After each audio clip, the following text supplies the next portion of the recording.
I gotta give them credit where it's due, guys. In God's year 2021, I did not think a Space Jam sequel was at all possible. And yet, here we are.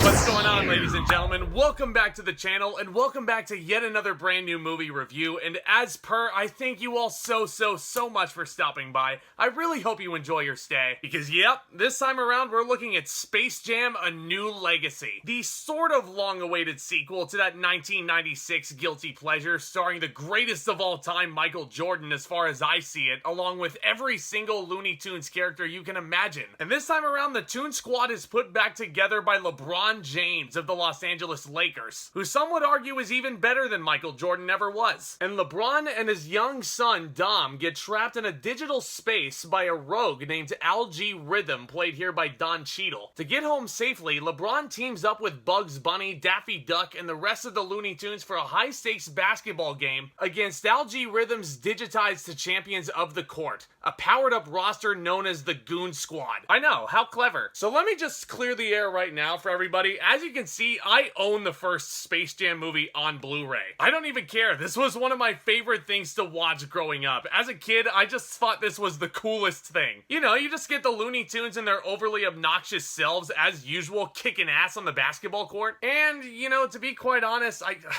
I can't believe I'm admitting this on video, but this is kind of how I learned who Michael Jordan was. I mean, as far as I see it, he's the greatest to ever hit the basketball court. Not the greatest actor, though. I mean, when you go back and watch this film, he is dull as a brick wall. But I can't help it. Whenever I pop this Blu-ray in, I always get this big kick of nostalgia. And that's exactly what this sequel gives you. That's honest. Like, if I were to describe this movie in one word, nostalgia. A New Legacy is 2 hours worth of memories all smushed together into a really nice looking movie. And that may be one of my biggest praises of this film, the visuals. I love how colorful this movie looks. The classic 2D animation is absolutely stunning for the classic Looney Tunes characters, who, by the way, so awesome to see in a big movie again. Seriously, guys, that made me so happy. Even if Zendaya was voicing Lola Bunny. Yeah, am I the only one who found that just a teensy bit distracting? Nothing against Zendaya at all. I think she's great, but like, her voice is just too recognizable to fit Lola. And this next thing I'm about to praise, this isn't exactly a spoiler because you do see this in the trailer, but this is something that I think was a huge improvement over the original Space Jam, when the basketball star actually goes down into the Toon World, which is portrayed in A New Legacy as the reject wasteland, but the basketball star becomes 2D as well once he dives into that world. And LeBron isn't just regular old live-action LeBron like Michael Jordan was in the original. Now, I realize the effects back in 1996 are not exactly up to par with today's standards, but looking back on that original film and Michael Jordan against all those backgrounds, like, I don't know, that just comes off a little bit distracting to me nowadays. A New Legacy, all of this blends so well together. And I'm not saying all the effects are great. I will admit the 3D Looney Tunes took me a minute to get used to once the actual game got started. And the overall visual effects can be cheesy here and there. It's almost video game-esque in a lot of ways. And I think director Malcolm D. Lee really does an excellent job at capturing how vast this serververse really is. You know who else does that very effectively is Don Cheadle. He plays our villain in this, Algae Rhythm, and without any contest or dispute, Don Cheadle is the best actor in this damn movie. Not even close. He steps so out of his comfort zone and his type as the moral voice of reason that James Rhodes is, and Cheadle is just going balls to the wall with this role. He looks like he is having so much fun in every scene he has. And it was also super fun to see some really gratuitous cameos, not just from basketball's best like the original film, but also from Hollywood's finest nowadays. I was shocked to see Steven Yeun and Sarah Silverman pop up specifically. Yeah, I had no clue they were in this movie, but here they are as some Warner Brothers executives. And there's one other cameo which,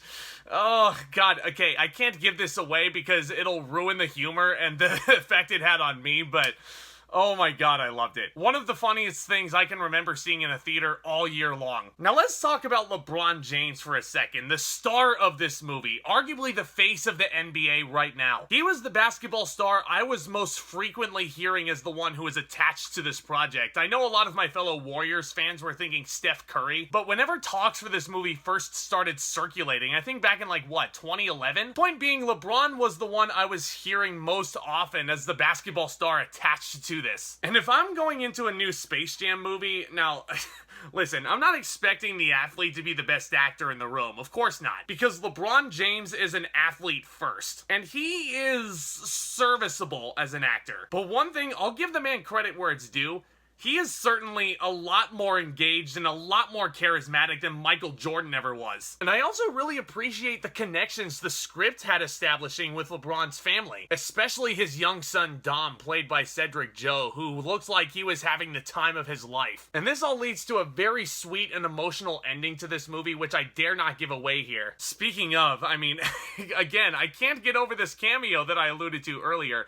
Just trust me on this. He pops up in a very, very funny scene in the locker room during halftime. Loved it. A New Legacy, I was honestly expecting kind of trashy movie here, but as a fan of the original one, I had a total blast watching this in the theater. As far as issues go, I really only have a couple of them. One of which being the script. As much as I just praised how funny the movie is, there are moments where things just hit the wall, they don't stick, they're too outlandish, and they make precisely zero sense. Again, no spoilers, but there are certain things that occur in the third act in the basketball game, which, I mean, I get what they were doing. I mean, the message of this movie is be loony, be as creative as you want, and all that jazz. But there was one gimmick involving Porky Pig, and it just left me sitting there wondering, God, what the f*** were they thinking? And yeah, Warner Brothers is also kind of on thin ice with a lot of people, especially after they're handling the release of their entire slate of 2021 films. You know, with the simultaneous release in theaters and on HBO Max. I did watch this in theaters, by the way. Don't get that twisted. Very polarizing subject still in July. And the idea of a serververse is cool enough. It's not anything new that we haven't seen before. But I will admit, in hindsight,